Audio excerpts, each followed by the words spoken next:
Good evening and welcome to State of Business on Art Television. I'm Tamiru Nimsa. Let's have a look at the headlines. Prime Minister Harini Amarasuriya announces major education reforms next year.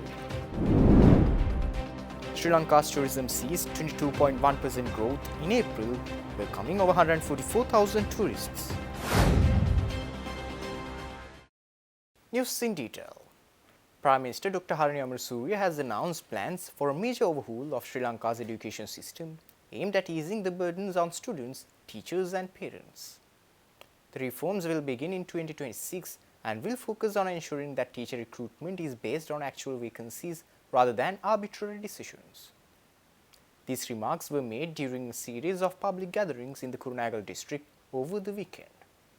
Dr. Amarasuriya addressed multiple gatherings in the districts of Polgahawela, Veerambugedara, Piduruvela, Pillessa, Mawatagama and Paragadeniya, emphasizing the government's commitment to identifying and addressing challenges across all sectors. The Prime Minister stated that teacher recruitment in the past had been flawed and moving forward recruitment would be based on the actual needs of schools, ensuring that teachers are placed where they are most needed. Dr. Amarasuriya also highlighted the critical state of Sri Lanka's education system, stressing the need for a reform that integrates knowledge, skills and attitudes rather than just focusing on academic learning. She pointed out that disparities between schools and the rising dropout rates, particularly among male students, are clear indicators of the systematic issues within the current structure. As part of the reform, Dr. Amarasuriya highlighted that from 2026, the new education system would begin for grade 1 and grade 6, aiming to reduce the burden on students, teachers and parents alike. In addition, a committee has been formed to address issues within the Pirivan education sector, and plans to upgrade teacher training and school infrastructure will be implemented.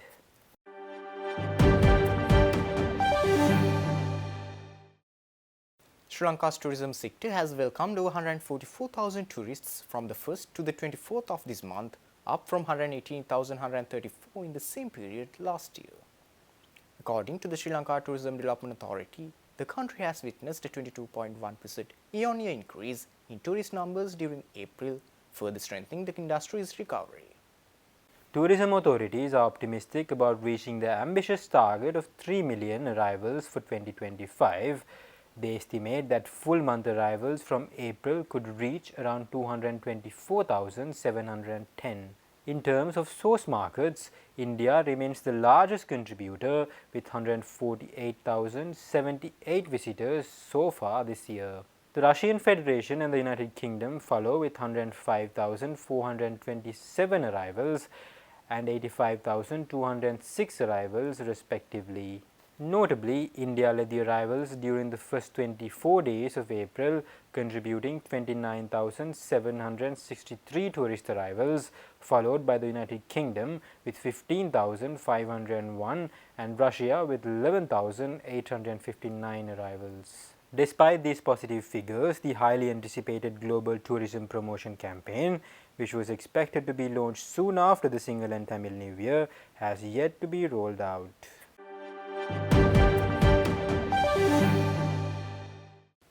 A high-level delegation from Turkey's Pentel Group, led by Chairman Faruk Erkok, was in Colombo exploring investment opportunities within the country. The delegation, invited by Sri Lanka's ambassador to Turkey and facilitated by the Minister of Foreign Affairs, Foreign Employment and Tourism. The delegation held discussions with key government officials, including Energy Minister Kumara Jayakodi and Environment Minister Dr. Dhammika Pattabandi. Meetings with the Board of Investment, Ceylon Petroleum Corporation, Export Development Board and Colombo Port City emphasized collaboration in energy, boat building, shipping and textiles. Renewable energy and petroleum emerged as primary focus areas during their discussions. Pentel Group, headquartered in Istanbul, operates across the US, Europe and the Middle East and Africa. The delegation included key figures such as Aydin Ozu, Honorary Consul of Sri Lanka in Istanbul and former Turkish Ambassador to Sri Lanka, Iskender Okyay.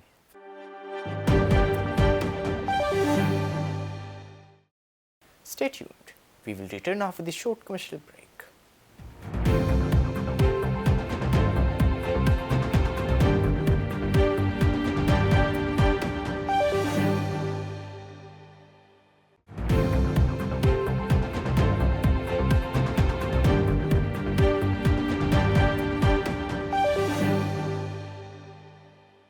Welcome back after the break. Sri Lanka has actively engaged in global discussions on debt challenges and solutions at the recently held Global Sovereign Debt Roundtable in Washington, D.C. The meeting took place alongside the IMF and World Bank spring meetings, according to a statement released by the central bank recently. Central Bank Governor Dr. Nandalal Veerasinghe and Treasury Secretary K.M.M. Siriwardana represented Sri Lanka at the GSDR, which is an initiative launched in 2023 to enhance collaboration between debtor countries and creditors. Co-chaired by the IMF, World Bank and G20 presidency, the roundtable has introduced a sovereign debt restructuring playbook which guides countries facing debt challenges. Governor Veerasinghe highlighted Sri Lanka's ongoing debt restructuring efforts and stressed the critical role of sovereign rating agencies in ensuring a smooth exit from default status post-restructuring.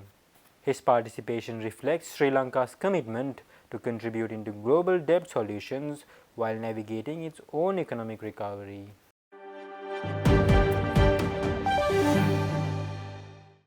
The third annual general meeting of the ICT Lawyers Guild was held in Colombo recently. During the meeting, Chairman Dr. Sunil Aberatne discussed the organization's commitment to enhancing cyber law enforcement in Sri Lanka. Dr. Aberatne outlined the Guild's primary objectives, which include upgrading the knowledge of its members and sharing this expertise with the wider legal community and the public. He emphasized the importance of providing legal aid in the future and explained that ICTLG will conduct nationwide training programs for lawyers. These programs will cover not only IT law but also enhance IT skills, aiming to prepare legal professionals for the digital age. Dr. Aberatne also noted that the Guild would engage with both official and unofficial members of the bar as well as with the judiciary, the police department and the Ministry of Digital Economy in a collaborative effort to foster Sri Lanka's digital economy. Attorney General Parinder Ranasinghe, the chief guest at the AGM, underscored the increasing importance of cyber law enforcement. The police department's newly established Cyber Crimes Unit will play a crucial role, and the involvement of ICTLG members will be essential in equipping the legal community with the knowledge necessary to tackle this growing challenge.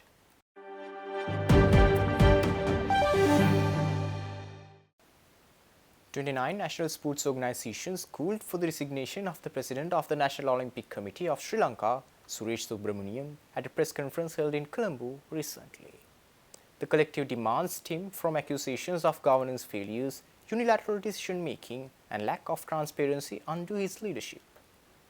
During the fiery media conference, prominent sports administrators including Jaswar Umar from the Football Federation and Nishantha Piyasena from the Modern Pentathlon Federation voiced their frustrations. The leaders have accused Subramaniam of violating the NOCSL constitution and making decisions without proper consultation. The leadership crisis had intensified following a special general meeting where Subramaniam presented an outdated and unapproved version of the NOCSL constitution. This move, along with his adjournment of the meeting without decisions after hours of discussion, was widely criticized as dictatorial. Adding to the crisis, the NOCSL currently operates without key financial positions filled, such as treasurer or assistant treasurer, leading to concerns about the legality of financial transactions. Members also criticized Subramaniam's attempts to unilaterally make decisions, including dismissing a proposal to appoint an acting Secretary General and alleged manipulations of communications with internal bodies like the IOC to suspend funding.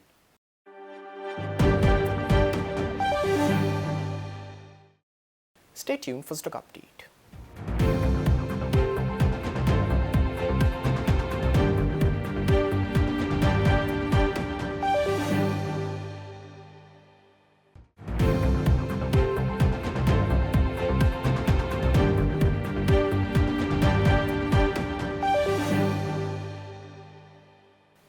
Trading at Colombo Stock Exchange ended on positive notes today.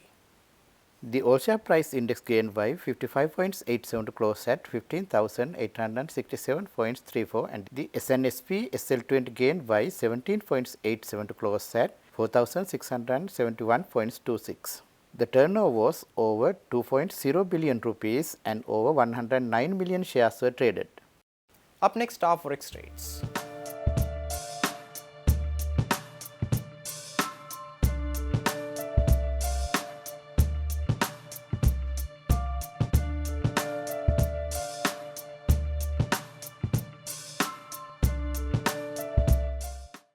That's all our news for today. For this and more, subscribe to our channel on YouTube and follow us on Facebook. Take care and good night.